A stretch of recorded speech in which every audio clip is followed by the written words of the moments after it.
¿bien? Que son el aula para Historia Constitucional Argentina, plan 1988, y el aula que les corresponde a Historia del Derecho y Constitucional Argentina, plan 2018. En esta última es donde están todos los ingresantes, porque obviamente si entraron este año, entraron bajo la vigencia del último plan de estudios, que es el 2018. ¿Está claro? La razón por la que definimos plantear 2 aulas, que esto fue una definición tomada el lunes, fue básicamente porque muchos de ustedes no entendían bien lo que estaban cursando, se les mezclaron todas las unidades. Bueno, entonces para evitar confusiones hicimos 2 aulas, ¿bien? Cada uno entra al aula que le corresponde de acuerdo al plan, ¿bien? Por ejemplo, acá seguramente estamos todos los que están cursando Historia del Derecho y Constitucional Argentina. Bien. Segunda cuestión. Esperamos, porque otro de los cambios que hacemos es la participación en los foros. Cada comisión va a tener un foro, luego del espacio de avisos que está en el aula, se espera que abajo nos habiliten esto que se va a llamar foro. ¿Ya? Cada comisión tendrá su foro y cada foro va a estar a cargo de 2 profes. Nosotros vamos a andar dando vueltas por todos. Yo voy a estar a cargo de específicamente una comisión junto con los adscriptos. ¿Qué vamos a hacer en los foros? Lo que vamos a hacer es colocar una actividad, una consigna, algo que ustedes queremos que resuelvan, ¿bien? Como práctica para comprobar la lectura que están haciendo, saber si efectivamente han comprendido el formato que nosotros solicitamos de las preguntas. También para que se vayan incorporando a la práctica de este tipo de preguntas o actividades que son las que van a tener en el parcial. Entonces, para que cuando lleguemos al parcial no sea una novedad la forma en que nosotros preguntamos, ¿bien? Y tampoco la forma en que evaluamos, ¿bien? ¿Qué significa esto? Les voy a dar un ejemplo de muchas cosas que han pasado. Por ejemplo, nosotros le decimos, analice el siguiente artículo de tal documento, ¿no? Puede ser una constitución, por ejemplo, ¿no? Analice el artículo tal de la constitución tal y le copiamos el artículo, ¿ya? Y vuelven a copiarlo. Entonces ya esa respuesta no es válida. O en función del artículo tal y no lo colocamos, o de tales artículos se explican de qué se trata. Y copian todos los artículos. Respuesta no válida. De hecho, no la consideramos. Entonces, para que ustedes vayan aprendiendo, porque esto es todo un proceso, de cómo es nuestra forma de evaluar, y que la sorpresa no llegue en el parcial, es que vamos a hacer esto. Los foros no son obligatorios. O sea, nosotros no vamos a andar contando quiénes entraron, cuántas veces, lo que pusieron. Nosotros queremos que sea el espacio del aprendizaje. Pero sin embargo, indudablemente que cuanto mejor o más veces participen, seguramente, gracias, eso va a ser bueno para ustedes, en la medida en que van a ir corrigiendo sus errores, viendo qué otras cosas pueden cambiar, y eso siempre ayuda, chicos, ¿sí? Entonces, si bien no hay obligatoriedad, ¿bien? Se supone que sería muy bueno que lo hicieran. Sé que va a costar animarse, seguramente, pero bueno, es un formato como para ustedes, ¿bien? Los profes van a entrar a esos foros, los que correspondan con cada comisión, y les van a dar o una devolución general a todos los que vean, o algunas en particular, o harán hincapié en algo que colocaron varios y que no está bien, o algo que colocaron varios y que está muy bien, ¿me entienden? O sea, la idea sería plantear lo que está, lo que no anda bien, pero también lo que pusieron bien y que así es donde debe ir una respuesta, ¿me entienden? O sea, no vamos por la negativa siempre, sino también para recuperar lo que está bien. Esos foros van a estar armados, esperamos, para mañana, ¿bien? Porque ya hubo toda esta movida de las 2 aulas, que como verán, ya están, esas 2 aulas ya existen, ¿bien? Y ahora la segunda movida nuestra son los foros. Una vez que eso vaya acomodándose, nosotros vamos a ir siguiendo en la subida de material, ¿bien? Progresivamente, un poquito cada vez. Eso serían como los anuncios generales del día de hoy, ¿bien? Ahora vamos a ver de qué se tratan estas plenarias. Primero, 2 cuestiones, perdón. Nosotros damos la plenaria a las 10 de la mañana y a las 18:30, ¿bien? No son plenarias distintas en términos de los temas, ¿está claro? O sea, lo que damos a las 10, lo damos a las 18:30. Si lo repetimos exactamente igual, y no, porque nosotros no damos de memoria, pero los temas sí son los mismos, ¿bien? Esto es, si no pueden estar en el de las 10, vengan a las 18:30, y si algún día no pudieron estar en ninguno de los dos, van a estar grabados, ¿está claro? Entonces los van a poder recuperar de esa manera. Estos 2 plenarios fueron los que estaban previstos siempre en la presencialidad, ¿bien? Como ya les dije la otra vez, nosotros nunca tuvimos menos de 300 alumnos y no había aula que nos aguantara. Entonces siempre decidimos dividirlos en 2, ¿bien? En la virtualidad imaginábamos tener uno solo para no andar repitiendo todo, pero definimos finalmente tener 2 como para garantizarles a todos poder, el que quiere en vivo, o nos escucha a la mañana o nos escucha a la tarde. En cualquier caso, se graba, se sube después de que terminemos los 2, ¿bien? Y eso es la general del plenario. ¿Qué hacemos en los plenarios? Recuperamos, ¿bien?, lo que se subió en los días previos. Y hablamos sobre eso, como para ver qué estuvieron haciendo ustedes, qué lecturas hicieron, si los pudieron hacer, bien, si tuvieron complejidades, y nosotros las aclaramos de antemano. Nosotros, ¿qué vamos a hacer hoy? Por ejemplo, vamos a aclarar las lecturas subidas de la unidad 1 y de la unidad 2. ¿Está claro? O sea, lo que se subió es sobre lo que vamos a hablar. ¿Bien? Por lo tanto, la semana que viene, ¿qué vamos a hacer? Me la respondo a mí misma la pregunta. Aquí estoy bien. Vamos a ver lo que se haya subido a posteriori de la clase de hoy, ¿bien? Que seguramente va a ser la unidad 3 y algo de la 4. ¿Está claro? Bueno, vamos a empezar entonces a dar...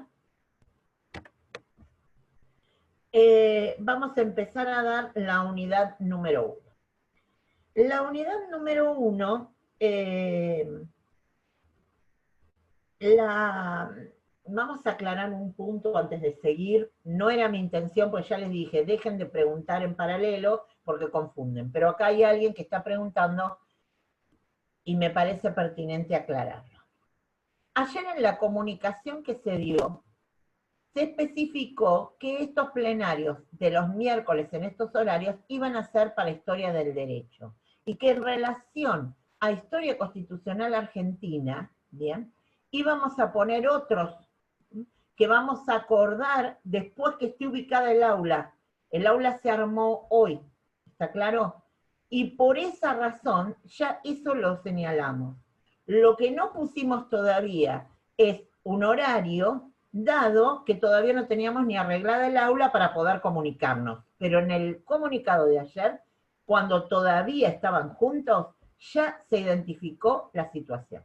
¿Está claro? Entonces, pero por las dudas, sí, ya está claro que no es el mismo programa. Obviamente, es lo que hemos dicho desde el vamos y por eso separamos las aulas, justamente para evitar confusiones. Estos plenarios de los miércoles 10 y 18:30 es para historia del derecho exclusivamente hasta cuando digamos, ¿bien? Y con historia constitucional, yo personalmente me voy a encargar de comunicarme a ver cómo arreglamos con ellos para tener también un plenario en particular hasta que los temas confluyan. En el mientras tanto, vamos separaditos. ¿Está claro? Bien. Ahora sigo. Unidad número 1 de Historia del Derecho. El título dice Historia y Derecho como construcción imbricada. Bien. Primera cuestión para considerar. La historia y el derecho son ciencias sociales, pertenecen a la esfera de las ciencias sociales. ¿Bien? En ese sentido, al ser ciencias sociales, son ciencias que trabajan desde la vida humana en sociedad, en planos diferentes. Por ejemplo, la historia trabaja específicamente en la cuestión del pasado específicamente humano. Y en ese pasado humano hay una construcción del derecho. Como ciencia social, el derecho, y si tuviéramos que definirla, por ejemplo, hoy utilizamos una definición de aquí, del diccionario de Torcuato Di Tella, que este diccionario dice, el derecho suele ser definido como un ordenamiento, un conjunto o sistema de normas que regulan la conducta humana y la vida social. En función de eso, el derecho puede ser historizado, esto es, yo puedo plantear cómo en el pasado se resolvieron la cuestión de las normas, de las leyes, de la organización político-institucional de un Estado, de un pueblo. Si tomamos, por ejemplo, otro autor, aquí en un libro, un clásico de historia del derecho, de María del Refugio González, esta autora española dice, la historia del derecho de ningún modo tiene solo por objeto de estudio los cambios de lentos avances, puesto que al igual que la historia general, estudia las revoluciones y los cambios fundamentales, los cuales difícilmente se dejan expresar hacia el término o con el término evolución. ¿Qué queremos decir con esto? La historia es una ciencia que trabaja al pasado, el derecho estudia las normas, ¿bien? Y lo que tiene que ver con el rol institucional, y entonces en esta suerte de imbricación que realizamos nosotros en la materia, lo que hacemos es historizar al derecho en las etapas. Ustedes habrán visto que nuestro programa se divide en 3 bloques. Para eso tienen el PTD subido. El PTD es el plan de trabajo docente. ¿Bien? Eso significa la sigla. El PTD está dividido en 3 bloques. Bloque 1, la construcción histórica del derecho. Bloque 2, la conformación del Estado argentino. Bloque 3, tensiones y rupturas en la configuración de la democracia argentina. Lo que estamos viendo ahora es el bloque número 1. Y ese bloque número 1 hace alusión al inicio, digamos, de la construcción histórica del derecho. La primera unidad que tiene que ver con justamente esta idea en donde el derecho y la historia, siendo parte de las ciencias sociales, se entrecruzan. ¿Qué utiliza la historia? Y como ciencia social, tiene un objetivo y tiene método. ¿Bien? ¿Cuál es el objeto? Perdón, no objetivo, tiene un objeto. El objeto es el estudio del pasado específicamente humano y como método tiene el trabajo y el análisis sobre distintas fuentes. ¿Cuáles son las fuentes más importantes que en términos del derecho nosotros trabajamos? Y especialmente son las fuentes escritas, ¿bien?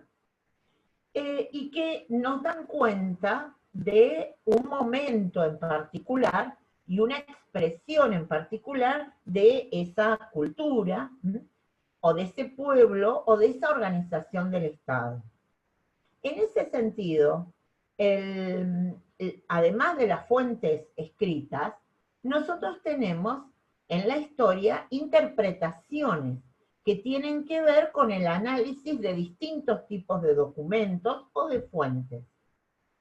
A ver, hay fuentes que no necesariamente son documentos escritos. Por ejemplo, una fuente para los historiadores es una pintura.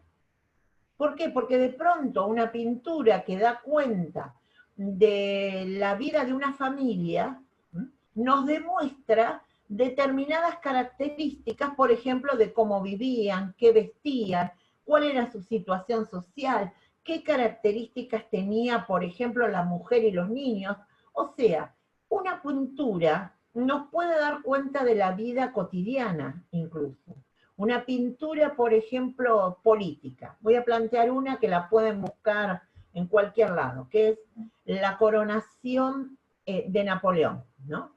En esa pintura, por ejemplo, está el escenario, digamos, del momento en donde Napoleón es coronado, que en definitiva lo corona el Papa, y si buscan la pintura, está el Papa con la corona, y Napoleón toma la corona y decide ponérsela él mismo. Toda una cuestión muy simbólica, recontra simbólica, que tiene que ver con el origen del poder. El Papa generalmente daba la corona como símbolo del poder del emperador, y el emperador lo único que hacía era bajar la cabeza y esperar que se la pusiera. Lo que hizo Napoleón fue agarrarla y colocársela él mismo. Todo un símbolo que da cuenta de, vos tenés el símbolo de la corona, pero el poder me lo confiero a mí misma porque yo conquisté el imperio. Entonces, esa pintura es una fuente maravillosa para trabajar la cuestión del poder y las disputas, digamos, en este caso, entre quien concedía el símbolo que era la corona y quien consideraba que se lo merecía a través de sus luchas y victorias, que era en este caso Napoleón Bonaparte. Como esta tenemos miles, y que en realidad pintura, música, literatura, dan cuenta del espíritu de una época. Por lo tanto, esas también son fuentes de la historia. Y aunque no los crean, muchas también son fuentes del derecho, porque tienen que ver con las tradiciones populares y con los formatos en donde las pautas de convivencia se imponían.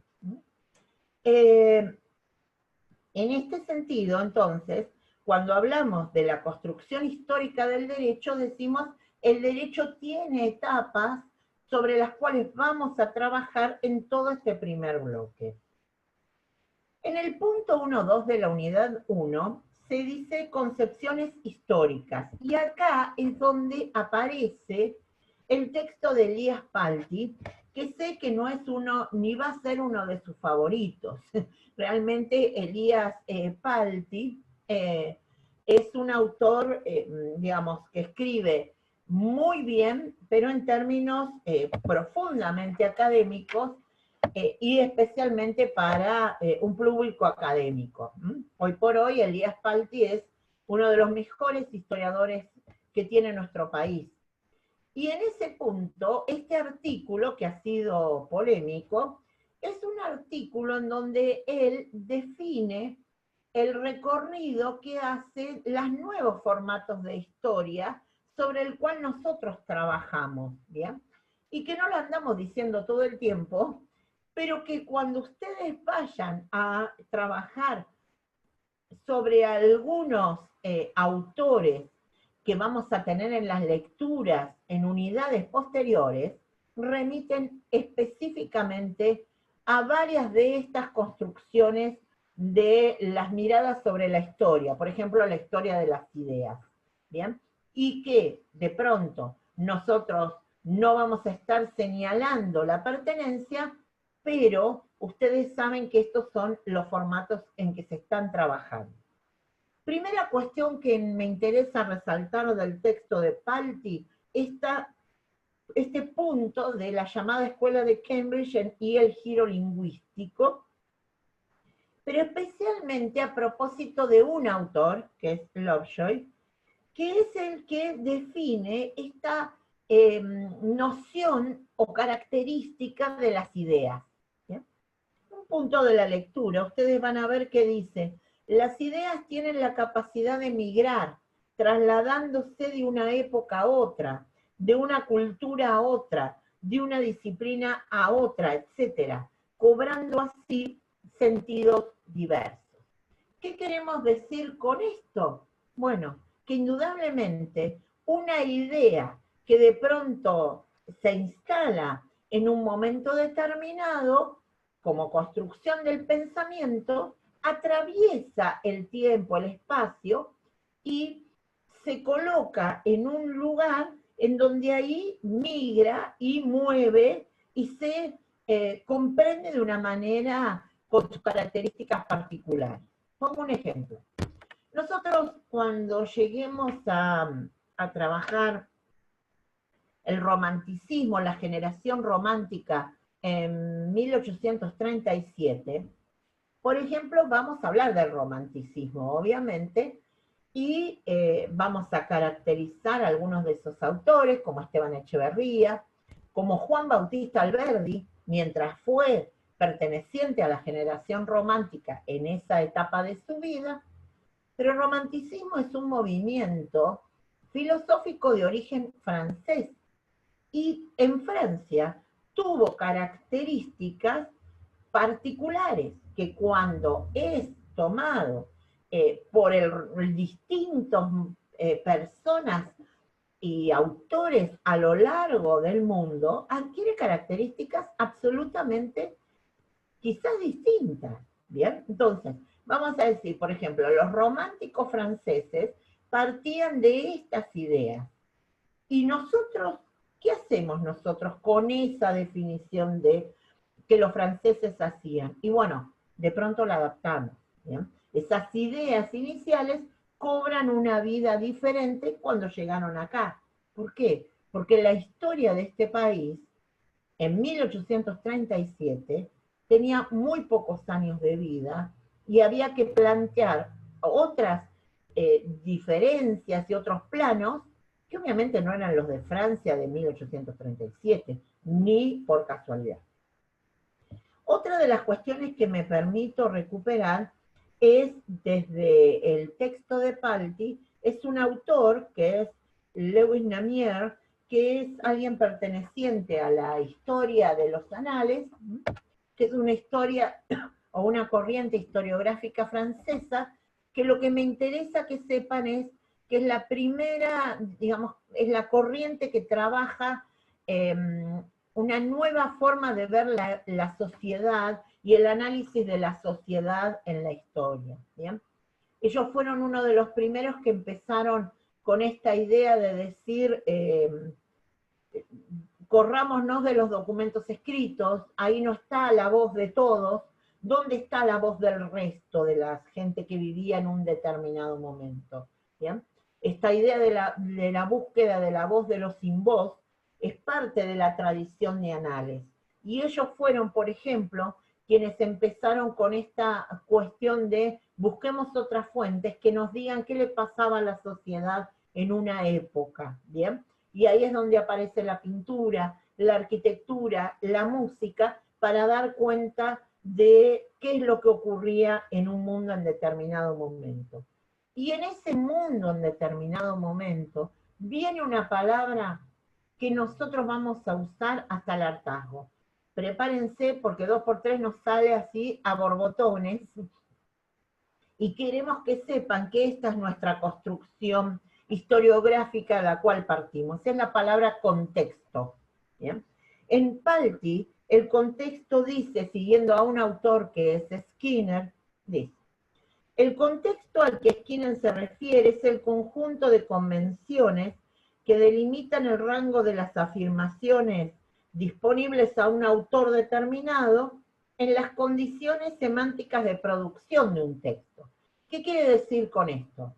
El autor tal, por ejemplo, a ver, tomemos a Alberdi, hoy que estábamos con la generación romántica.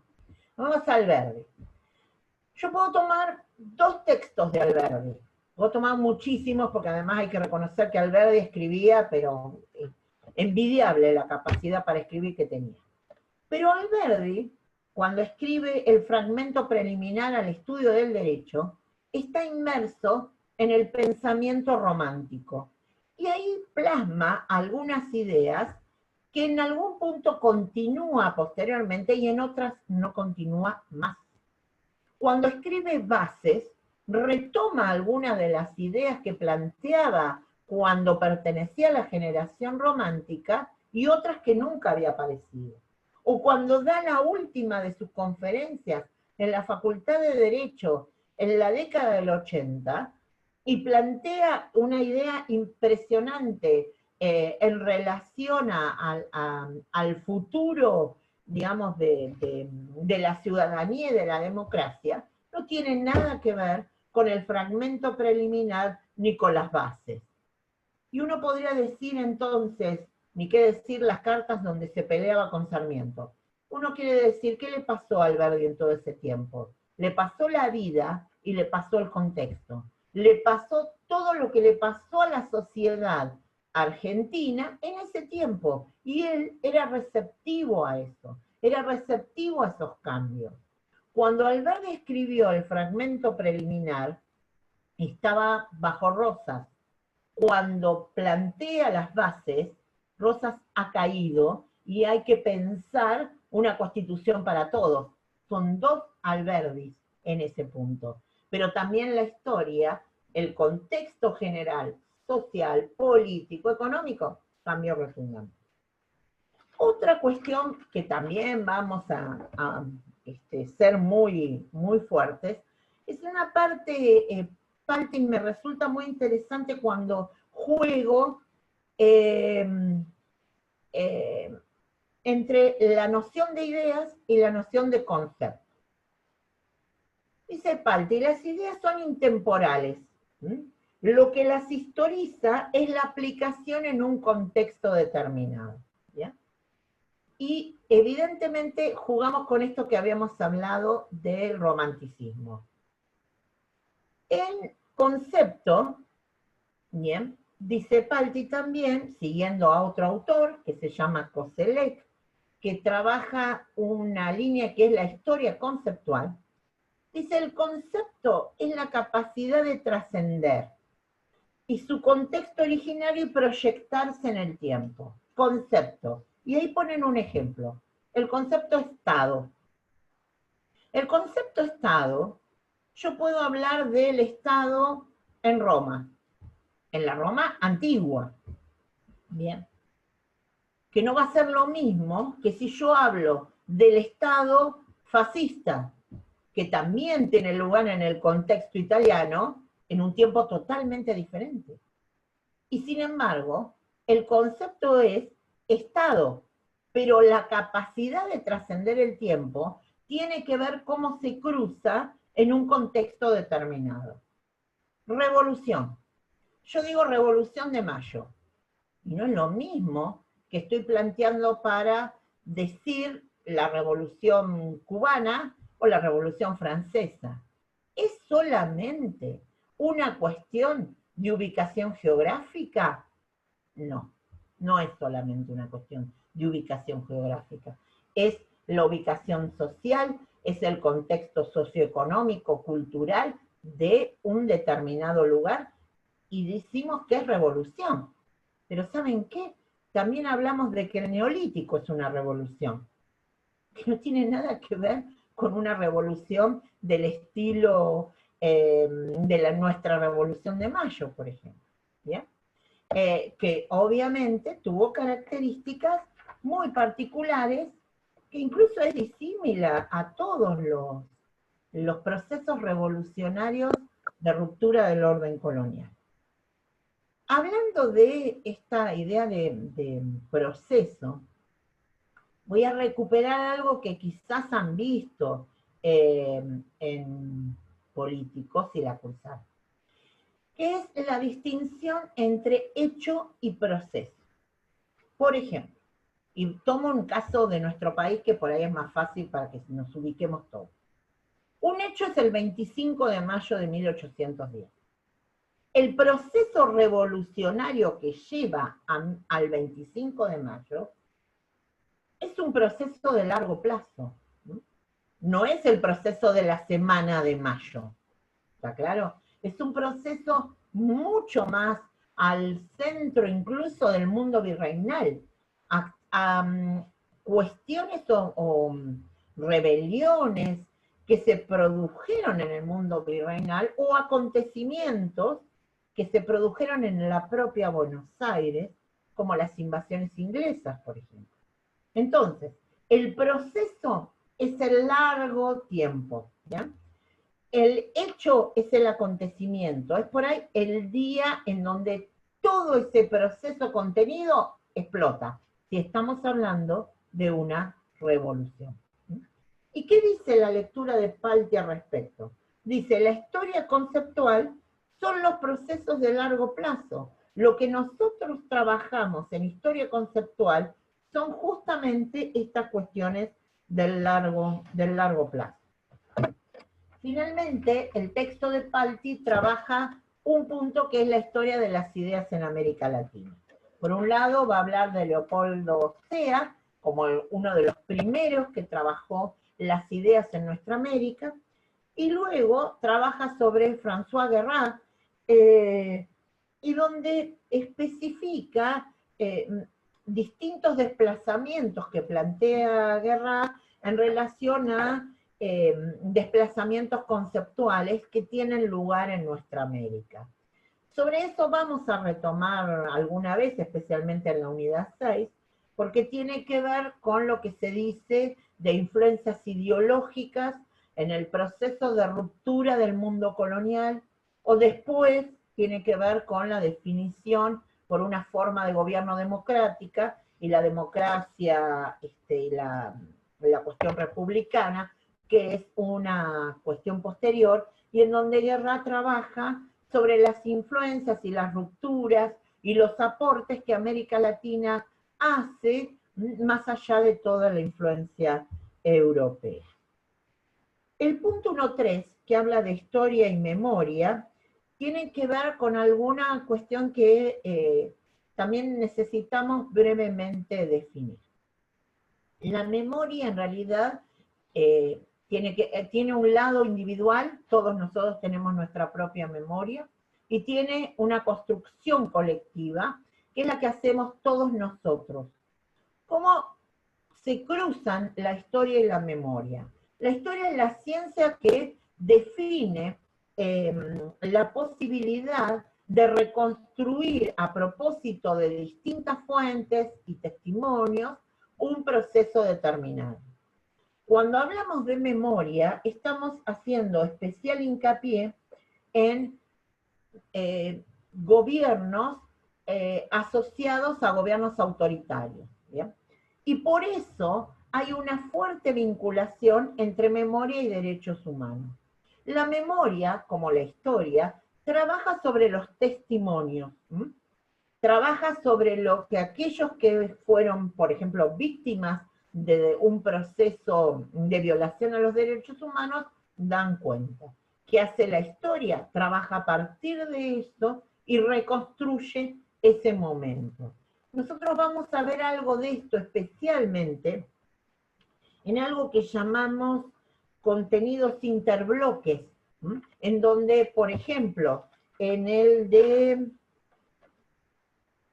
16.2, en la última unidad de nuestro programa, hay un contenido interbloque de política y derechos humanos, bien, en la vuelta a la democracia. Y ahí es donde vamos a trabajar. Por ahora lo que deben saber es que la memoria es una construcción colectiva que trabaja junto con la historia para poder abordar un contenido en particular, recuperando la cuestión de los testimonios a nivel individual y además la recuperación de los sitios de memoria o los objetos que dan cuenta de la presencia humana en esos sitios de memoria y de todo lo que ocurrió allí. Ahora Juan va a trabajar con ustedes las lecturas que tienen que ver con las corrientes historiográficas de nuestro país, que es el punto 1.4.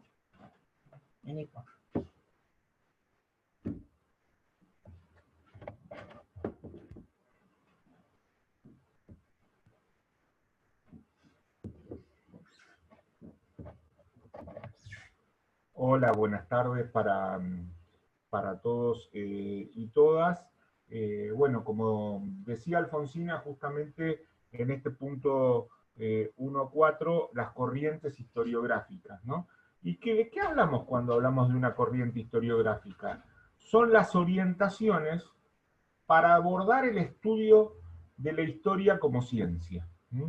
Y hay diferentes corrientes historiográficas a nivel global, y después nosotros vamos a ver, o a nivel internacional, y después nosotros vamos a ver qué pasa con las corrientes historiográficas en la Argentina, que por supuesto son recepciones de las producciones historiográficas noratlánticas, ya sea europeas o norteamericanas, que se recepcionan en la producción historiográfica argentina. Las corrientes principales van a ser el historicismo, el positivismo, el materialismo histórico y la escuela francesa de los anales. El positivismo va a tener plena vigencia justamente en parte del siglo XIX y la primera parte del siglo XX, ese positivismo en el cual Alfonsina planteaba, es decir, una historia basada únicamente en los documentos. El materialismo histórico va a ser la concepción y la influencia filosófica de Marx con respecto a el análisis histórico a través de los modos de producción, es decir, ese análisis desde los modos de producción, de cómo ver la transformación de la sociedad. En parte ustedes, los que ya han cursado Derecho Político, lo han visto, del modo de producción esclavista, al modo de producción feudal, al modo de producción capitalista. Es decir, bueno, esa es una estructura de ver la sociedad y cómo se concibe la historia, como una historia justamente que es una lucha de clases, pero a su vez va a haber otra nueva concepción en el periodo de mitad del siglo XX, que va a ser justamente la Escuela de los Annales, Escuela de los Annales o Escuela Francesa, que va a tener una recepción en la Argentina. Cuando nosotros vemos corrientes historiográficas, estamos viendo esas corrientes.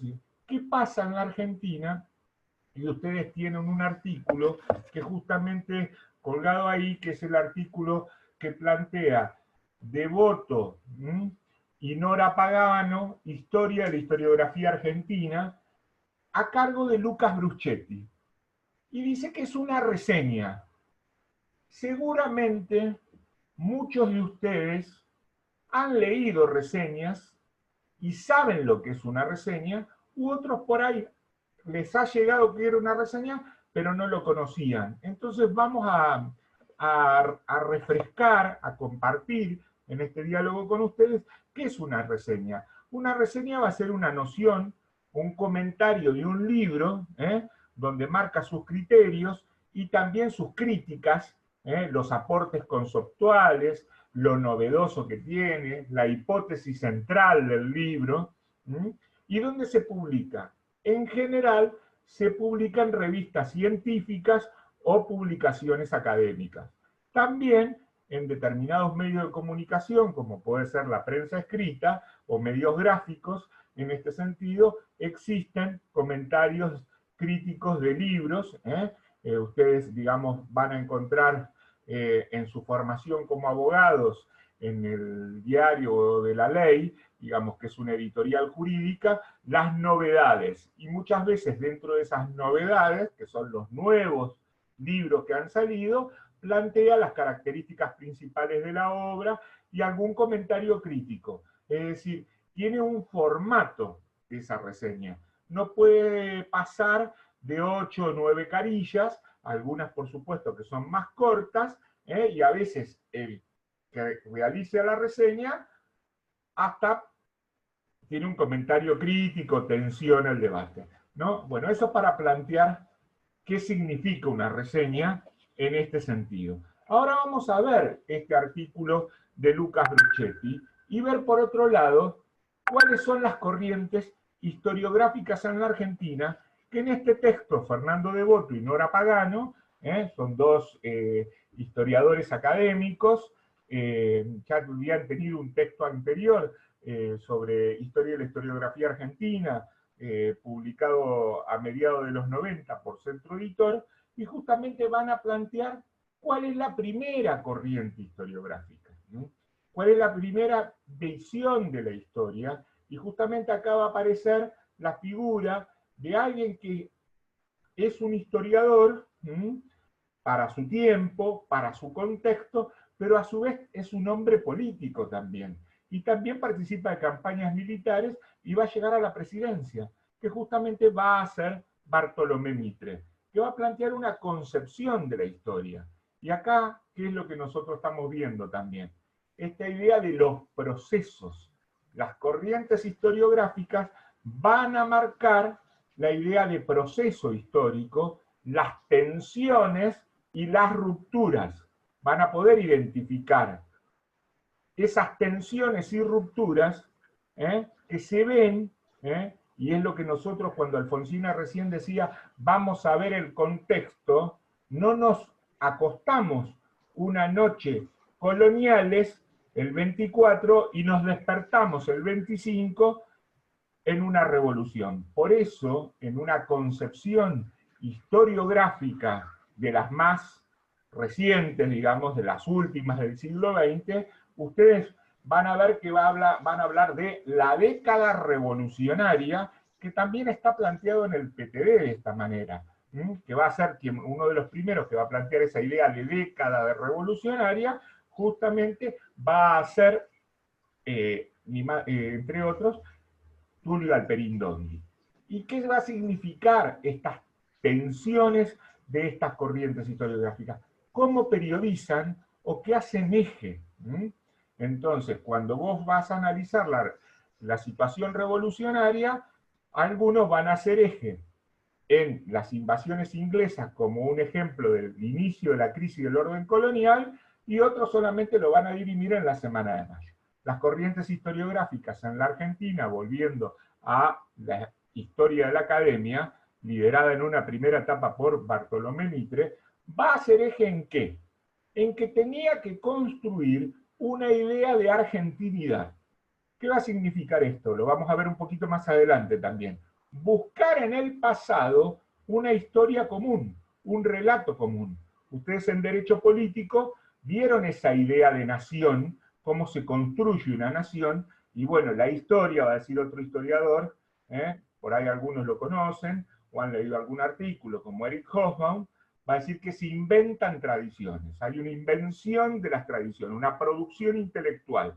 Entonces yo tengo que ir a buscar en el pasado, rastrear en el pasado, relatos históricos que construyan una historia que nos unifique. En algunas sociedades podía ser lo religioso, en otras era lo religioso y la lengua, pero acá la idea de la nación argentina no estaba clara a 1810 ni tampoco a 1820. Entonces van a plantear en esa historia mitrista basada en documentos una idea también de próceres, el panteón de los próceres, que la idea de la argentinidad justamente se va a dar bajo los padres fundacionales.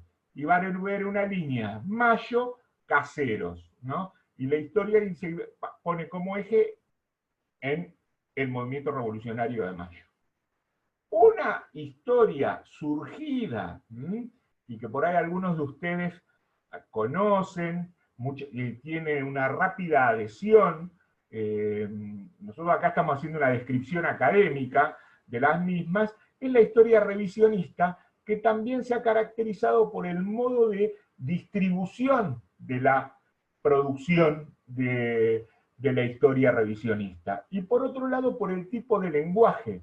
Muchas veces iba asociado a un lenguaje más de la ensayística, que era más común, es decir, era de más fácil acceso, no era un texto académico, solamente una producción realizada para especialistas.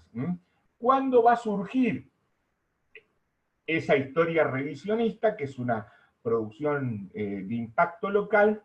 Ustedes lo vieron en Político, luego lo vamos a ver en el caso de Argentina, los que ya han cursado, no es casualidad. Va a ser a posteriori de la crisis de 1929. Es decir, cuando el crack económico de 1929, que en la Argentina va a impactar en 1930, justamente ahí va a surgir una cuestión acerca del modelo económico, acerca de los modelos políticos, no solo en Europa, sino también va a ser el primer golpe de Estado en la Argentina, el 6 de septiembre de 1930, y esta corriente historiográfica va a tener referentes como José María Rosa, los hermanos Irasusta, entre otros.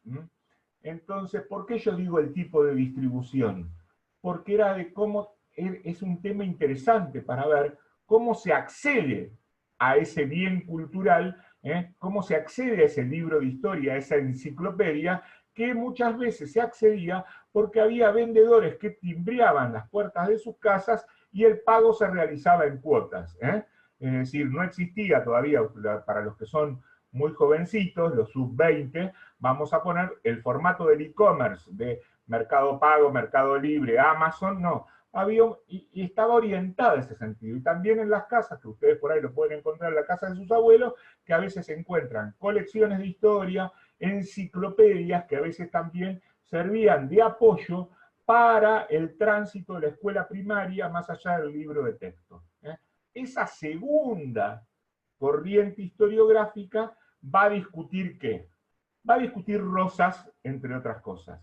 Claramente, la historia de la academia no va a ser muy crítica con la figura de Juan Manuel de Rosas, y justamente el revisionismo va a reivindicar la figura de Rosas y su defensa de la soberanía.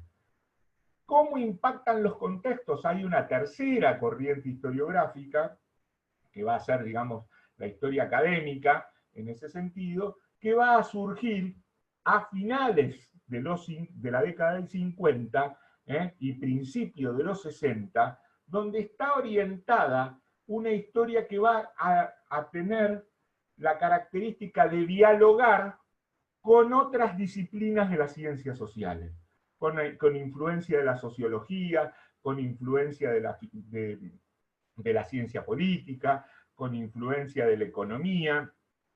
Claramente también en el caso de la Argentina es la modernización de las carreras. ¿Por qué la modernización de las carreras? Porque en las universidades argentinas van a surgir carreras autónomas, es decir, dejan de ser materias de alguna formación para pasar a ser una disciplina o carrera. Ejemplo, la sociología, ejemplo, la psicología, ejemplo, la ciencia de la educación, ejemplo, la licenciatura en economía.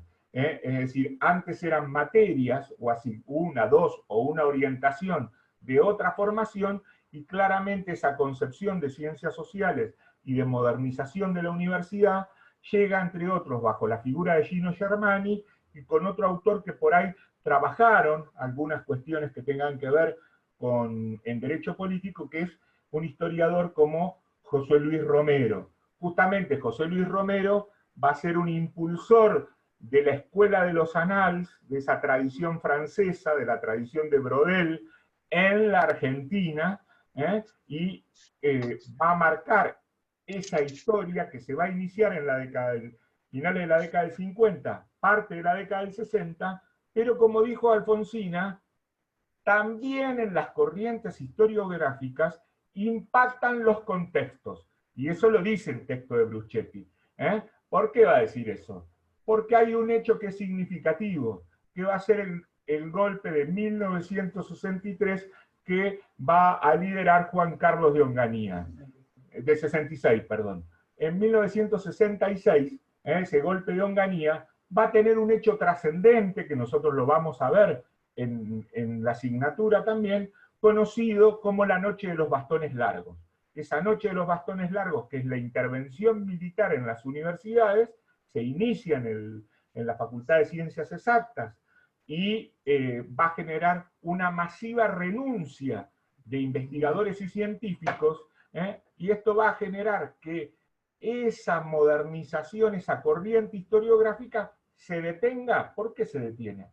Porque los profesores van a renunciar, muchos se van a ir al exterior. Ejemplo acá es el caso de Tulio Alperindongui, para poner un ejemplo. Él era decano de la Facultad de Litoral, y ahí se va a radicar en la Universidad de Berkeley, donde se queda hasta su jubilación, y luego en la Vuelta de la Democracia, iniciada en 1983, va a visitar académicamente nuestro país. Es lo que se conoce como la fuga de cerebros, de la fuga de científicos. Esto tiene un impacto fuertemente negativo. ¿Por qué? Porque también hay otro hecho, hablando de los contextos, que va a ser el golpe de 1976 y lo que se denominó previo al golpe de 1976, la misión Ivanišević y el golpe militar. ¿Por qué? Porque ahí hay cesantía de profesores, hay cierre de carreras y hay una segunda fuga masiva de cerebros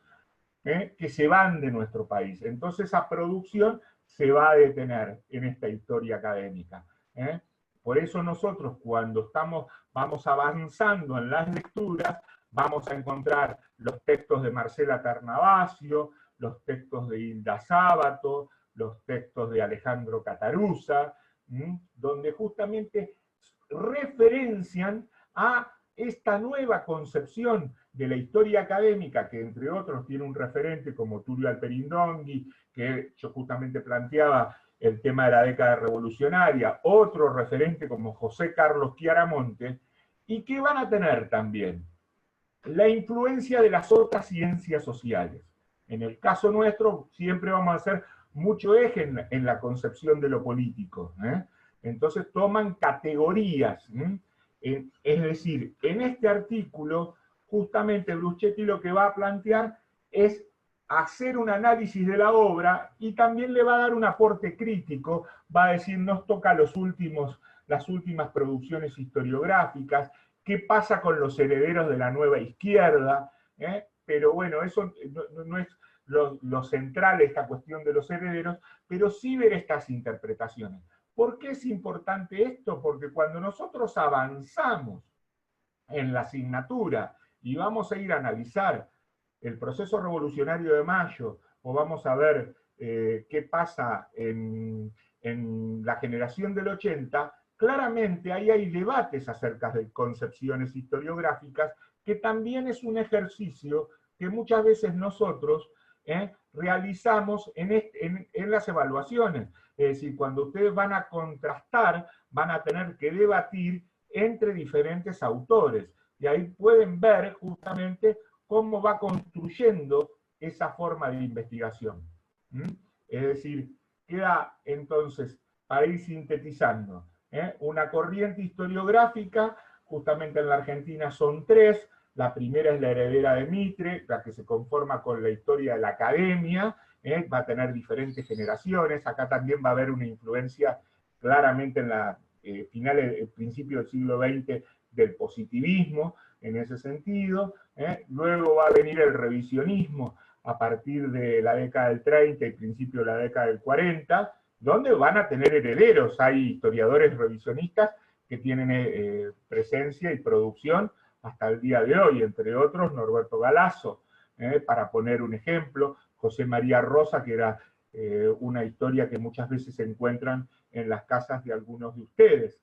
Y esa historia académica, que justamente va a producir, va a tener su momento, digamos, a partir de la década del 60 en la Argentina, que tiene diferentes etapas, y va a dar cuenta de la mayoritaria producción historiográfica, que muchas de esas es parte de las lecturas que nosotros tenemos. Es decir, ¿qué estuvimos haciendo? Ver el concepto de corriente historiográfica, que era una reseña, hicimos una descripción general del texto de Devoto y Nora Pagano. Bueno, ahora la vamos a invitar a Alfonsina para que continúe con la segunda parte. Gracias. Bien, una aclaración antes de seguir, que hoy la hice también, hoy la hicimos. Nosotros estamos juntos no porque estemos quebrando el aislamiento, pero ambos somos profes en esta facultad hace muchísimos años, entramos en distintos momentos, sino porque hace 30 años que somos pareja, entonces por eso nos ven juntos. Bueno, no nos denuncien, no hagan nada, paren las rotativas, es que eso es lo que tenemos, ¿eh? Por eso podemos hacer esta cuestión de estar juntos. Bueno, ahora vamos a trabajar un poquito algunas cuestiones de la unidad número 2, ¿bien? Que en realidad la unidad número 2 es como más llevadera, en el sentido de que las lecturas de la 1, por eso les dedicamos bastante tiempo en este rato, son más complejas justamente para iniciar, ¿no? O sea, son lecturas fuertemente académicas y que de pronto es mucho más complejo. En el caso de la unidad número 2, ya entramos en la historia del derecho. La historia del derecho la iniciamos a partir de un documento. ¿Se acuerdan que decíamos lo de las fuentes? ¿Bien? Bueno, la primera fuente documental que tenemos en historia del derecho es el Código de Hammurabi. O sea, es el primer código de justicia del que por ahora tenemos noción. Hay algunos que hablan de que hay otro previo, pero efectivamente el Código de Hammurabi es el que está más completo y que además remite a construcciones del derecho que eran propios del mundo antiguo oriental. ¿Bien?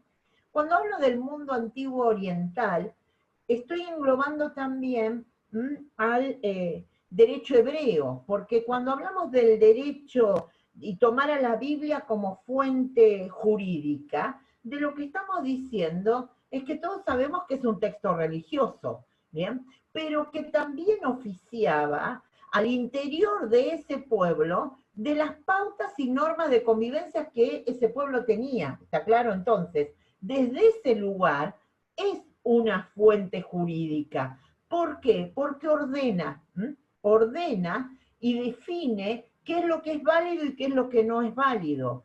Y fíjense que hay algo que hilvanará a los dos. Un concepto que trasciende el tiempo. Fíjense que viene desde esos lejanísimos días. Cuando decimos ojo por ojo, diente por diente. ¿Bien? Es un concepto que tenemos como colocado, lo hemos escuchado miles de veces. Ojo por ojo, diente por diente, ¿no? Una idea de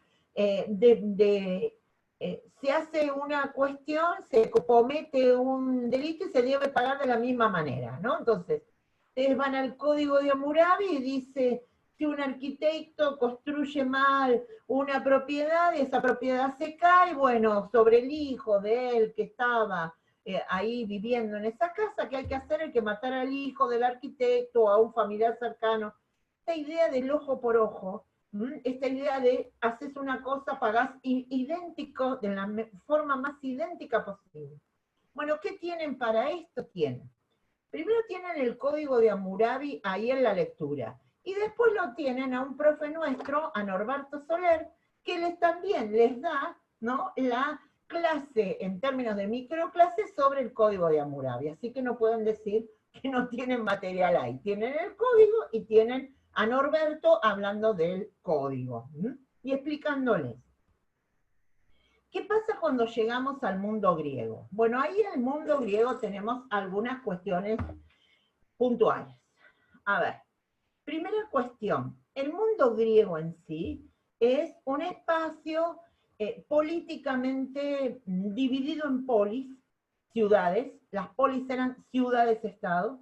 Cada ciudad-estado tenía su construcción social, económica, política. No hay un Estado griego unificado, ¿me entienden? No hay un gobierno griego central en la antigua Grecia, ¿está? Por ejemplo, hay dos polis fundamentales, Esparta y Atenas. Esparta es una polis profundamente militarista, y Atenas después de pasar por diversas etapas políticas, va a generar una forma de gobierno que se va a llamar democracia, que obviamente no tiene nada que ver con la democracia actual, ¿bien? Nada que ver.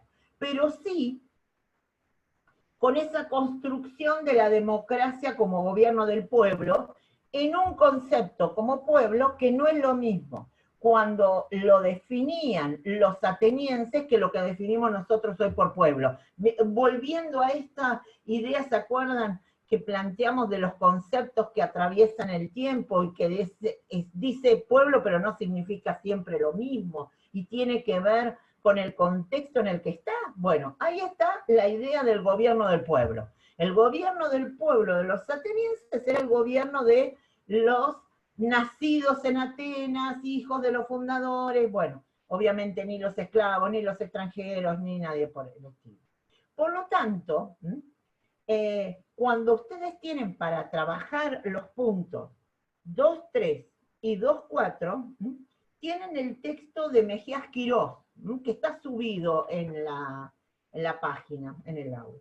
Ese texto habla de el derecho y los derechos en la antigua Grecia. Y de lo que van a ver acá es, en principio, la cuestión de justamente qué pasa con el derecho en sí en un mundo que está dividido en polis. O sea, cuando uno habla del derecho en Grecia, tiene que decir, bueno, ¿el derecho dónde? Y en Esparta o el derecho en Atenas, ¿me entienden? Pues no puede ser la misma construcción jurídica. Y por otro lado, y acá viene lo fundamental, es el aporte de la filosofía. O sea, la filosofía en Grecia discutió acerca de los derechos en una sociedad terriblemente dividida, en una sociedad esclavista.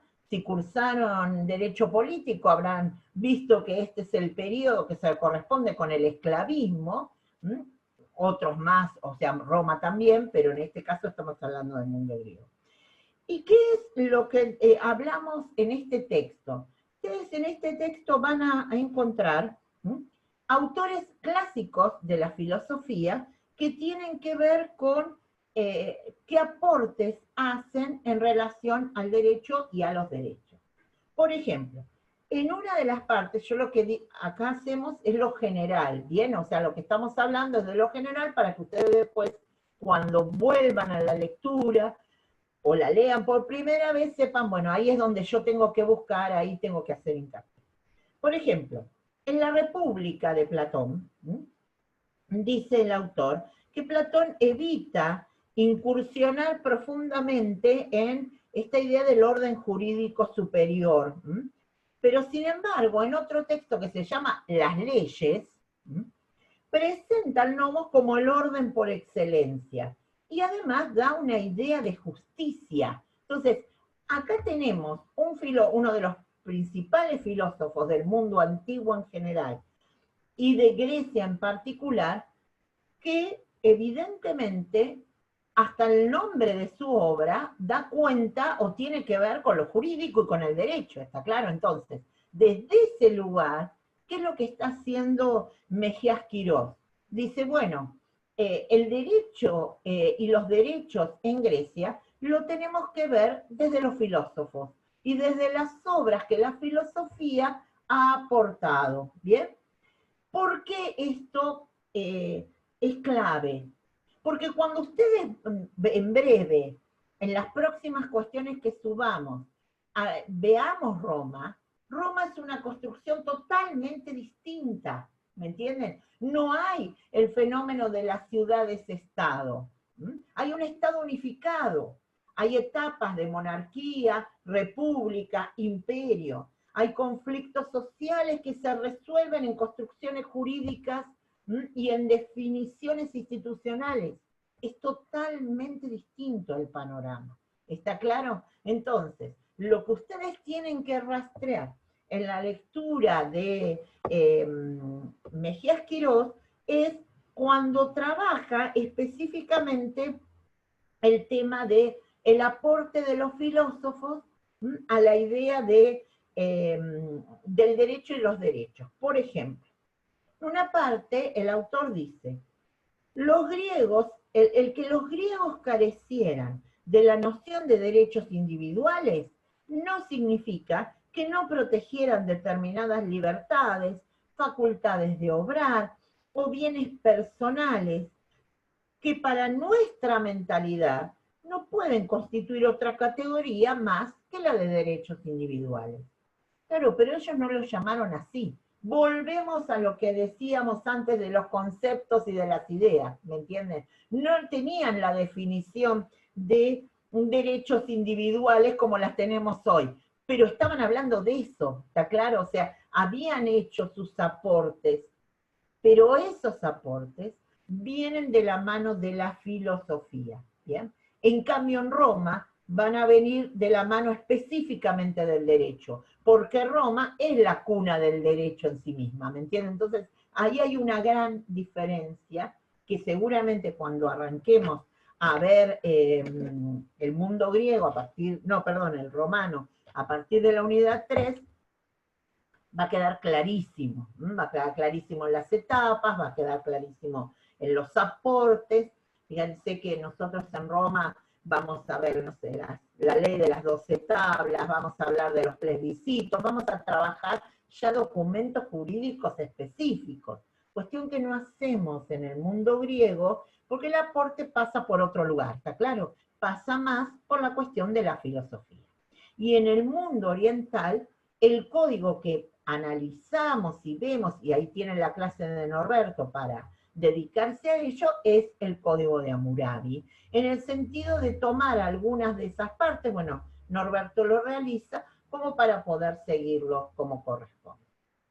A ver, lo que nosotros hemos tratado de hacer en este encuentro es trabajar las lecturas que fueron subidas, bien, en el aula, como para que ustedes sepan ya ahora, si ya las estuvieron leyendo, reforzar qué es lo que efectivamente corresponde más, ¿me entienden? Y no ir medio atolondrado a una relectura. En otro orden, cuando finalmente en el aula esté la cuestión de los foros, nosotros les vamos a plantear una actividad, por ejemplo, con respecto a alguna lectura, con respecto a alguna cuestión que querramos, y ustedes la van a poder resolver ahí. Sus profes, los profes por cada comisión, les van a ir haciendo comentarios, ¿bien? Les van a decir, mira, orientate mejor en esto, o qué bueno que pusiste esto, así, justamente así, es como debe ser. Entonces, participen en los foros cuando estén, ya les he dicho, esta es una cuestión técnica que esperamos que estén mañana, ¿bien? En cualquier caso, en los días siguientes, nosotros ya vamos a subir la unidad número 3, y posiblemente la semana que viene, el lunes, subamos la unidad 4, y el miércoles, en el encuentro de los miércoles, vamos a trabajar las unidades 3 y 4, o sea, lo que vamos a hacer la semana que viene es recuperar lo que han visto. Es probable, porque ya acá entre ustedes andan varios de nuestros profesores, y lo que queremos es, bueno, varios de ellos van a verlos participar en los foros cuando ya esté armado, y también en algunos de los encuentros que se realizan los miércoles, o sea, a veces no vamos a estar solo nosotros, sino también van a participar activamente otros profes. Una cuestión aparte, que hablamos hablado el miércoles, pero bueno, el miércoles pasado fue una tortura, la interrupción permanente del sistema Morse que teníamos ahí en paralelo en la web. Bueno, ya está, todo sirve y de todo se aprende. Bueno, en aquel día, y también lo hemos escrito, pero lo decimos porque no viene mal, tenemos un programa que se llama el Cápsula. Es como que armamos ese micro lugar que ya va a estar en nuestra aula virtual también en breve, una vez que cerremos lo de los foros, y ahí van a ir todos aquellos estudiantes que cursaron con nosotros el primer cuatrimestre, y no pudieron aprobar. Y digamos, la idea del cápsula es acompañarlos un poco más, porque ellos ya leyeron, o sea, ellos ya han leído, han trabajado las cosas, seguramente no pudieron con todo y por eso no pudieron aprobar, ¿bien? Y en el primer cuatrimestre, que fue el primero de nuestra virtualidad, no habíamos hecho esto de los foros, que ustedes van a tener para poder acompañarlos en la práctica cotidiana del llegar al parcial, ¿me entienden? Entonces, uno aprende también como docente todo el tiempo, y si no aprendemos, andamos mal. Nosotros lo que aprendimos es que para cuando llegaran al parcial tenían muy poca práctica en las acciones que nosotros pretendíamos. Por esa razón, vamos a habilitar los foros, para que empiece esa práctica. Entonces, el día del parcial, ustedes van a ver, no van a ver lo mismo, pero van a ver cuestiones similares a las actividades que ya realizaron. No va a ser una cuestión absolutamente nueva, ¿se dan cuenta? Va a ser algo casi normal en la práctica de ustedes. Cuando les digamos, analizad tal artículo, ya van a saber que no lo tienen que copiar, porque eso no les va a facilitar en nada aprobar ese tema, ¿está claro? Pero ya lo habrán visto en los foros, ya habrán practicado a ver cómo se hace. Y los chicos que lamentablemente en el primer cuatrimestre perdieron la materia, pero han hecho una trayectoria de su aprendizaje, lo vamos a valorar en el sentido de apuntalarlos un poco en esa cápsula, que van a estar Juan José y Francisco García, y de esa manera vamos a estar todos más o menos acompañándolos, porque nuestra idea, además que aprendan y que obviamente aprueben, es saber que hay un tiempo como este que es muy complejo, y es el tiempo que nos ha tocado vivir. Nosotros y ustedes nunca vivimos esto, nunca vivimos una pandemia, nunca estuvimos en nuestra casa encerrados, nunca nos ha pasado esto. No hemos podido despedir a los familiares o amigos que los hemos perdido en este tiempo. Entonces, toda esta situación nosotros también la vivimos y la comprendemos, ¿bien? Y, por lo tanto, la cuestión es acompañar, ¿bien? Y trabajar para que ustedes sientan que nosotros vamos a estar ahí. ¿Qué profes están, Juanjo, por ejemplo? Está Pachi. Pachi, ¿estás por Fabián, ahí que te damos la voz? Así. Fabián Masicelo, Ana Laura. Entonces, si está alguno, porque yo acá no los puedo ver todos. Francisco, ahí está. Bueno, acá está el famoso Pachi García. Hola, bueno, ¿qué tal? Primero, buenas tardes a todos y a todas. Cortito y por ahí dos cosas que me parece que son interesantes para marcar. Muchos nos hemos visto ya el cuatrimestre pasado, muchos otros no.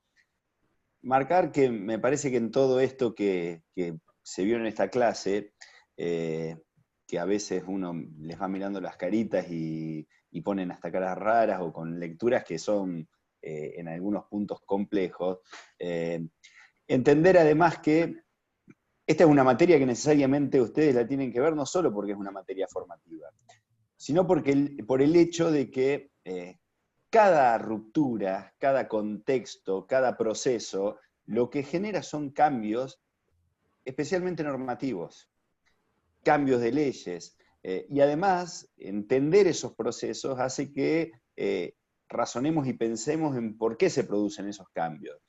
De allí que es importante que ustedes vayan analizando esas cuestiones, porque de esa manera, eso que tanto vamos a repetir, que es el contexto y el contexto y el contexto, va a hacer que entiendan por qué hay leyes que se producen o terminan saliendo a la luz en determinado tiempo y por qué no salen en otro. Entonces van a entender por qué el concepto de democracia, por ejemplo, que les decía Alfon, en una época era de una manera, por qué es de otra, por qué los derechos individuales son en un tiempo de una manera, por qué en otro tiempo de otro.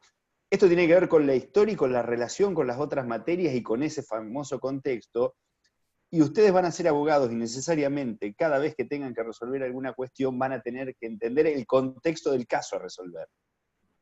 Y van a necesitar ayudas de otras materias. Por eso es importante que vean toda esta situación.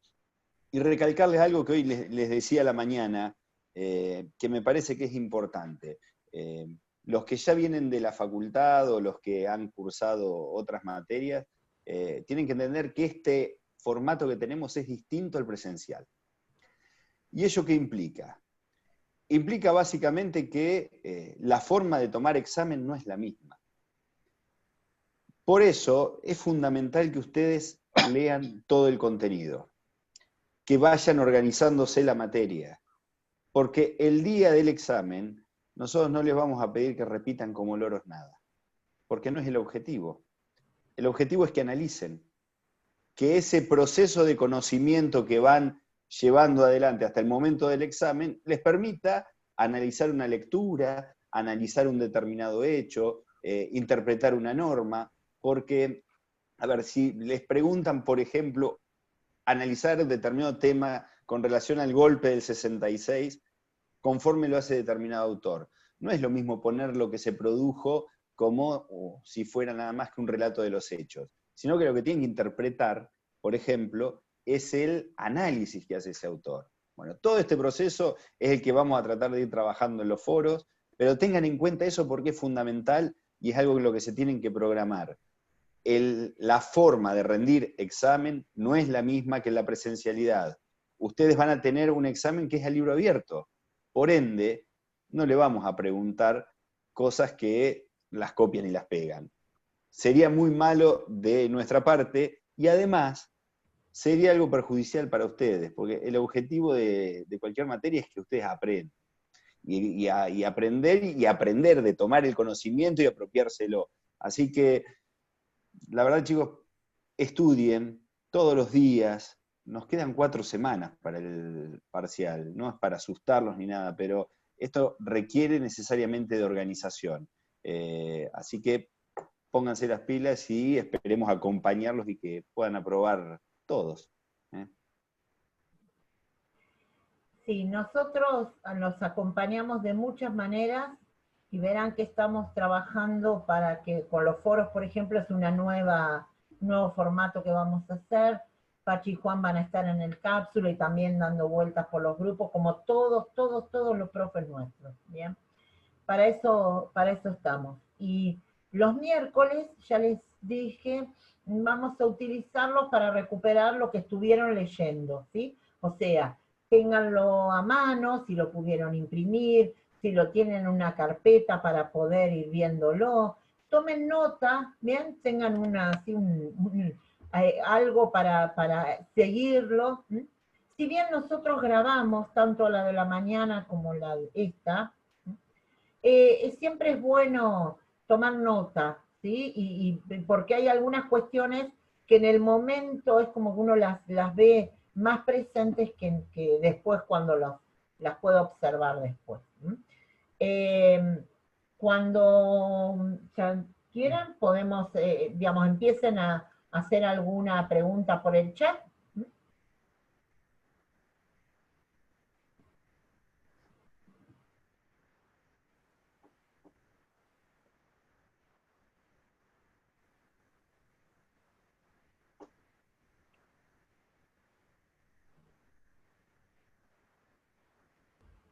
Quirós es el último de la unidad 2, pregunta Juan. Bueno, en realidad Quirós sirve tanto para el punto 2.3 como para el punto 2.4.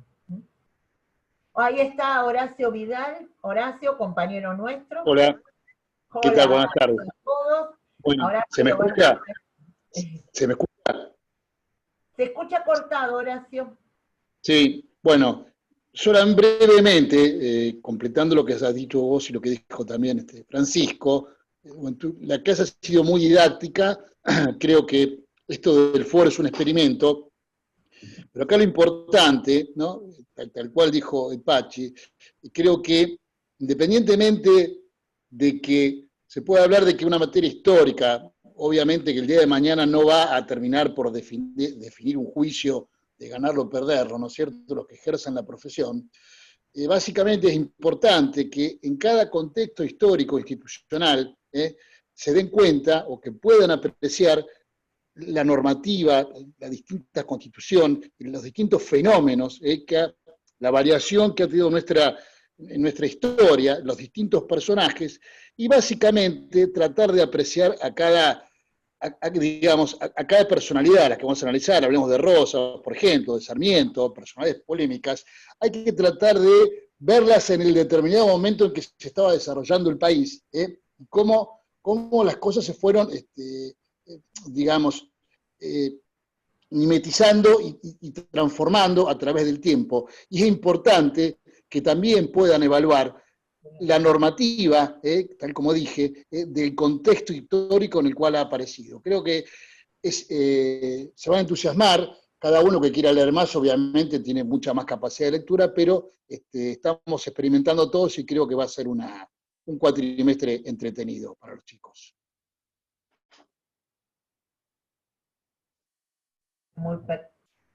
Horacio aclaró algunas cuestiones muy pertinentes que tienen que ver justamente con recuperar esta idea del contexto que habíamos señalado.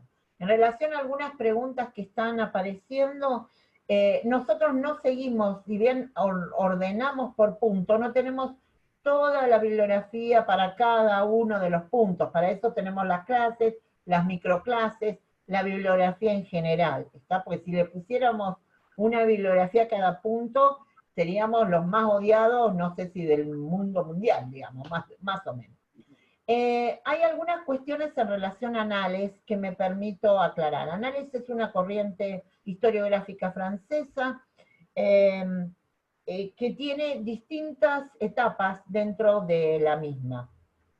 Básicamente Annales atraviesa lo que sería la historia social, ¿bien? En los últimos tiempos ha habido una revalorización de la nueva historia política. También ha trabajado, por ejemplo, con historia.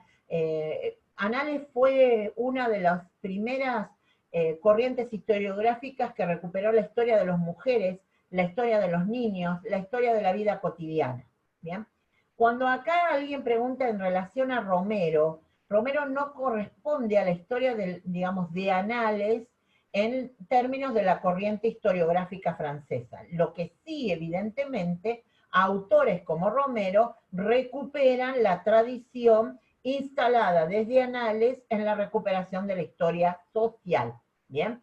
Y en esta mirada nueva hacia la política, hacia lo que consideraban la historia política, porque Annales recuperó la historia política en el sentido de no la historia de los hechos y los gobiernos, que era como por ahí una vieja forma de hacer la historia política. Y Annales lo que problematiza, por ejemplo, la construcción de los sistemas políticos, las características de los regímenes, digamos, es una mirada totalmente diferente. En el campus está toda la bibliografía tal cual lo hemos visto hasta acá. Si para las dos primeras unidades, con lo que está, ahí ya está más lo que acabamos de dar hoy, así que con eso para estas dos está suficiente, por eso las pusimos. La cuestión de hasta cuándo va, lo dijimos el miércoles pasado, va hasta la mitad del programa. Por lo menos eso es lo que planteamos la semana anterior, ¿bien? O sea que tanto para las dos materias vamos a llegar cerca de la mitad de las unidades. Si llega a haber algún cambio, también lo quiero aclarar, nunca va a ser para más. O sea, en cualquier caso, cortaremos en algún punto, pero nunca va a ser más allá de ahí. El concepto de modelo, el concepto de desviaciones, ¿a quién se refiere este concepto de modelo y desviaciones? ¿No? Que no sé qué es.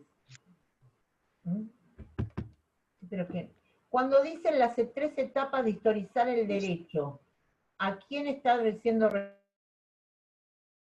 No entendemos sobre qué lectura se está trabajando.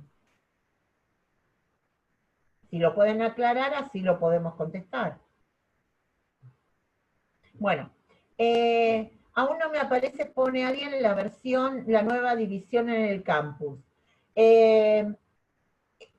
Hoy a la tarde entré y estaba dividida. Fíjate otra vez, le contesto a Belén, ¿no? Porque sí estaba dividida. Y le vamos a dar la palabra a Alejandro Rosales, que anda por ahí. Sobre Palti era la consulta. ¿Sobre cuál? La de historicismo. A ver, sobre las 3 etapas, eso ahí aclaran que es sobre Palti. Historizar el derecho de las 3 etapas no es Palti. Porque, a ver, lo que hace Palti puede ser lo de los desplazamientos en alusión a François Guerra. Bueno, ahí está. Si es eso, tiene que ver con esta idea que plantea Palti al final en relación a la historia de las ideas de América Latina. Palti no trabaja sobre historia del derecho, ¿bien? Pero sí sobre eso. Ahí puede ser, como dice Pachi, me parece que puede venir por ese lado. Habla de 4 desplazamientos, de los cuales trabaja, por un lado, sobre la construcción de las revoluciones y las categorías ideológicas donde se plantan las revoluciones de ruptura del orden colonial, y por otro lado, sobre la cuestión de las repúblicas y la democracia, y si eso son ideas que provienen de otros lados o son construcciones puramente americanas o latinoamericanas. Alejandro. Hola, ¿cómo estás?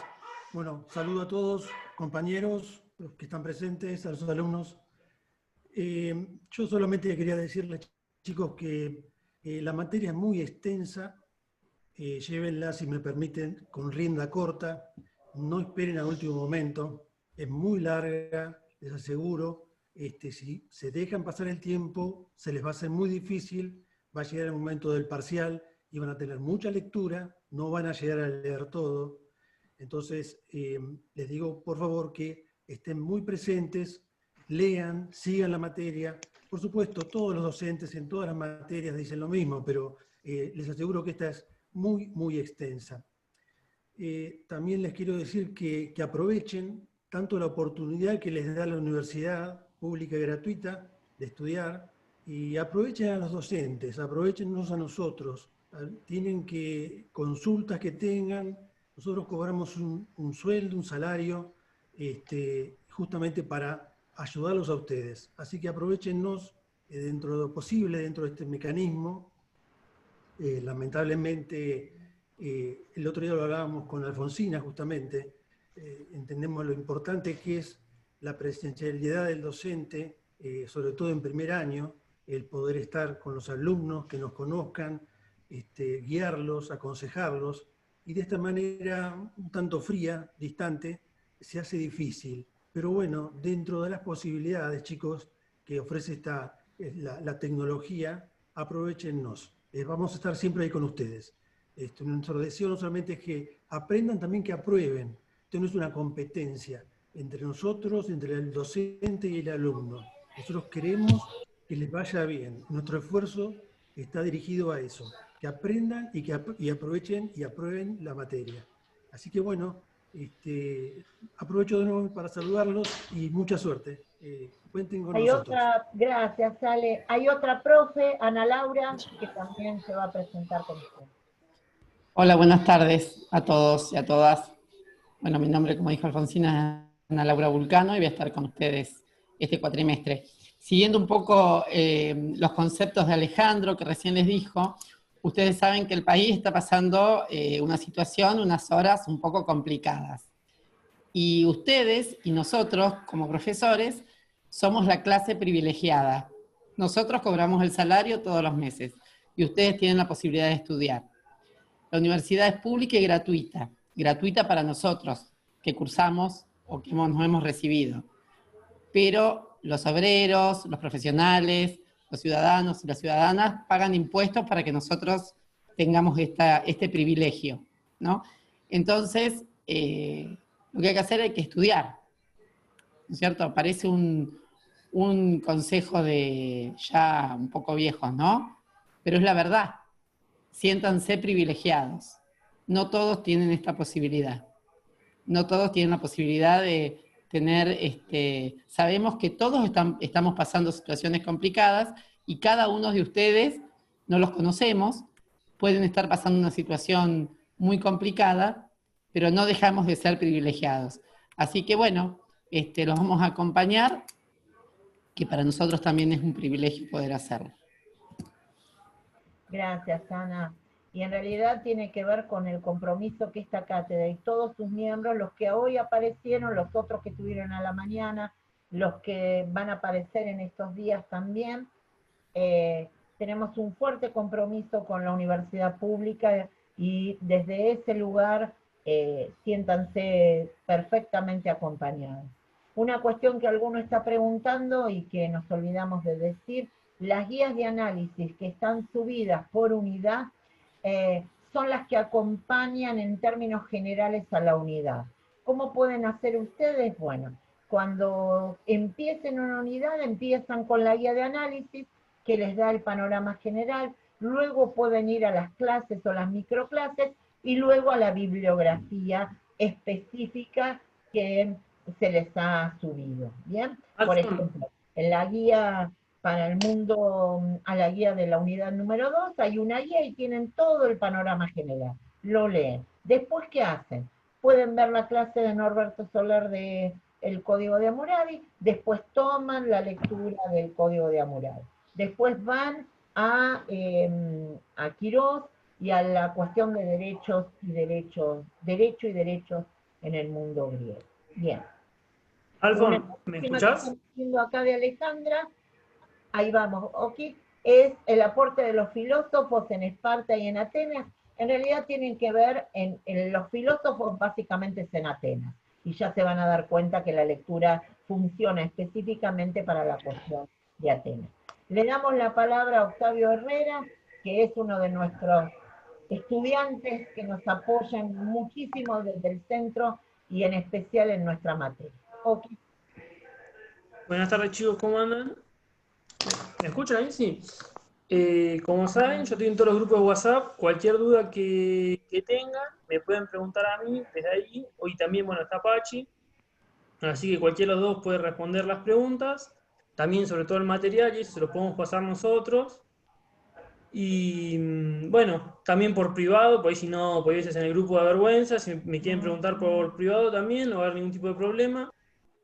También por ahí cualquier dificultad que tengan, si por ahí, no sé, tienen que rendir el parcial y no tienen por ahí computadora o algo, si avisan con tiempo, es posible que desde el centro de estudiantes le consigamos alguna computadora para rendir. También que todas las clases se van a estar subiendo en el canal de YouTube, ya sea del centro de estudiantes o de la profesora guardia. Y que bueno, saben que para cualquier cosa estoy presente. Y que ya la clase está terminando porque, y cuarto, hay que entregar la clase, digamos, el salón. Ah, bueno. Sí, yo no puedo quedar todo el tiempo, Ana. Yo voy avisando por ir redondeando, porque si no se nos va a cortar la clase a la mitad de la charla. Hay que entregar el salón. Hay que cambiar el aula. Perfecto. Bueno, esta clase que también hemos realizado hasta ahora, también está grabada, después se va a subir, así que nada, aquí estamos. Bienvenidos otra vez a esta cursada con unos temas mucho más específicos desde hoy, y esperamos que los foros se puedan ir armando en estos días y vamos a tener ese contacto también mucho más cotidiano, a pesar de que, como bien dijo Alejandro, no tenemos esa posibilidad de la presencialidad, pero bueno, al menos nosotros queremos estar junto a ustedes, por lo menos por lo mejor que podamos. Sí, en el sentido de que nosotros también, como decían a Laura, Alejandro, Pachi y Fabián, digamos, y los compañeros los compañeros y compañeras del equipo de la cátedra, también estamos aprendiendo con ustedes. Nosotros no teníamos aula virtual el año pasado, no teníamos canal de YouTube, no trabajábamos con foros, no estamos filmando las clases con los elementos que tenemos en cada una de nuestras casas. Esto es inimaginable de que uno muestre sus casas, digamos, una esfera de lo privado que pasa a ser público. Entonces, bueno, también les pedimos cierta paciencia. Por supuesto que hemos generado mayores espacios de participación y de encuentro, por eso se hacen las 2 clases presenciales. Hoy a la mañana tuvimos alguna dificultad para grabarla a la clase, entonces va a salir una parte de la clase, ya esta clase Octavio y el grupo de adscriptos de la cátedra que están colaborando, como también colaboran adscriptos graduados, que hoy nos acompañaba como Gustavo Iaruzzi, pero les quiero decir que para nosotros también, a pesar de que cobramos nuestro salario, de como lo planteaban a Laura, que tenemos una diferencia y un privilegio con respecto a un sector importante de la sociedad, más de la mitad de la población argentina hoy está pasando una mala situación, pero en este sentido de que nosotros vamos a ir subsanando los errores, por eso las clases se van a ir subiendo y se dan las 2 clases en esas instancias. Les pedimos participación, no vamos a estar controlando la asistencia, pero sí en el sentido de que ustedes puedan participar y que también se familiaricen con el aula virtual, porque el material está en el aula virtual y después ustedes el parcial, como lo planteaba Francisco, la resolución es en el aula. Y el aula es una herramienta que ustedes tienen que familiarizarse. A todos nos cuesta, para nosotros también es un desafío, chicos. Y por otro lado, ya sabemos que este cuatrimestre es completo, no es la incertidumbre del anterior, que parecía que por ahí íbamos a ir a un espacio presencial o no. Pero bueno, agradecerles el haber participado y bueno, y vamos cumpliendo con estos espacios de encuentros. Así que nos vemos el miércoles que viene y en algunos foros y en donde nos encontremos por el espacio virtual. Gracias a todos y cuídense mucho.